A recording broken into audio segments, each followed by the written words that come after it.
Hi again, Bishop Peter. This is another one of our faith question sessions. I've been enjoying them. They've been, quite varied in the topics. Today's topic has to do with the environmental issues we're so aware of. In fact, just this morning I was throwing out some milk bottle tops into the rubbish, and I thought, that's going into a landfill. We're never going to get that back again. And I just feel our whole attitude has changed, but it needs to change a whole lot more, because I feel that we're rapidly approaching this tipping point in terms of the environmental crisis. And I think it's a well-chosen word. It is a crisis. Tell me, and tell our viewers, why should Christians care about that? Because I know some Christians and some groups around the world don't seem to care. Why should we care about that? I think for two reasons. First of all, God. The planet that we live on is God's gift to us, and we should be taking care of the gift and not trashing it. So we honour God, if you like, by caring for the environment that He's put us into. But the second reason is really important. When we don't take care of our environment, the people who suffer most from that are the poor, the vulnerable. Often children and women bear the brunt of environmental catastrophe. Yeah. So, as Bishop of the Diocese of Christchurch, we've had our Diocesan Mission Action Plan that alludes to the marks of mission, but doesn't really drill down on this particular issue of environmental response or being responsible stewards of the creation.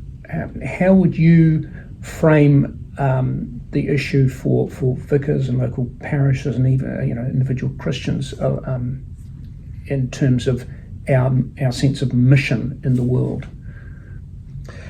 Well, the DMAP sets out to be a pretty comprehensive document, and it could well be that we've missed a beat there. But I'm not too worried about that, because I think the DMAP sets up a whole lot of stuff for us all to be involved in, which keeps us busy. And it also, the DMAP doesn't stop us saying to ourselves in other ways that we are going to care for the environment. And a couple of years back in Synod, we had a motion that set us in a certain pathway towards greater care for the environment. Right. We kind of got a bit hijacked on our response to that via COVID. Yep. I think, as a matter of fact, at our Synod this year, another motion is going to come back to us seeking to reinvigorate that. But ultimately, individual Christians shouldn't need synod motions or DMAPs to get the message that we are, as you say, in a crisis. And even though there may be relatively little things each of us can do as individuals, we can do stuff. And the situation will change if, in the end, every human being on this planet is taking better care of the environment. So what about, it's important that individuals take responsibility, I get that, but our diocesan institutions and our parishes themselves, obviously they are using resources and they have a certain impact on the environment. What would you say to our parish vestries about this matter? I'd say keep reviewing everything we're doing, everything we're deciding with an environmental lens. Okay.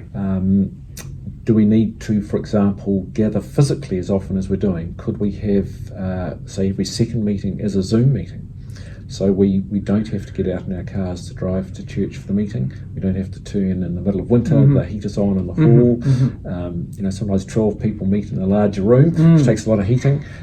In the diocese, we're trying with our major committees to meet every second time by Zoom, and in that way cut down on travel.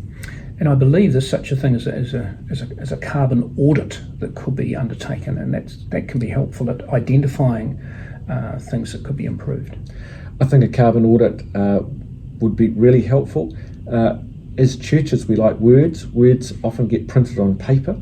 A simple audit question could be, do we need as many bits of paper printed as we're currently doing in our churches? Okay. And there are, of course, alternatives around screens and emails. And I know parishes know this. Sometimes it's a matter of kind of doing what we're doing and better.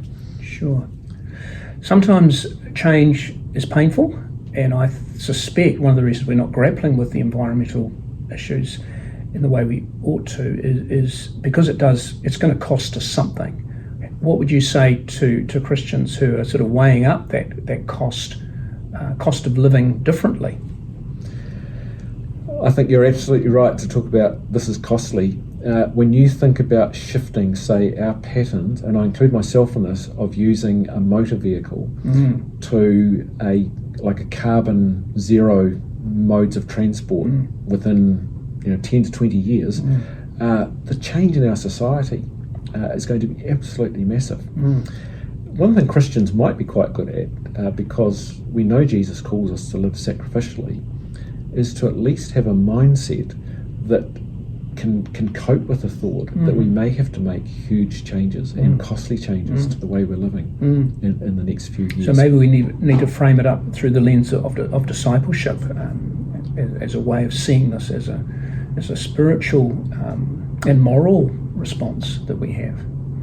Well, God is always calling us to care for other people. I've said that involves caring for the environment, because when the environment is trashed, it's the poor who suffer most. So there is a call to discipleship, which involves a care for our environment. Thank you so much. Another great set of responses. Thank you for your time. And just a reminder to all our viewers, if you found today's question interesting, please like this video and forward the link to others. That'd be fantastic. And don't forget to engage with questions of faith yourself. Get involved in your local church. Pass on the good news. In these challenging times, Jesus Christ is the hope of the world.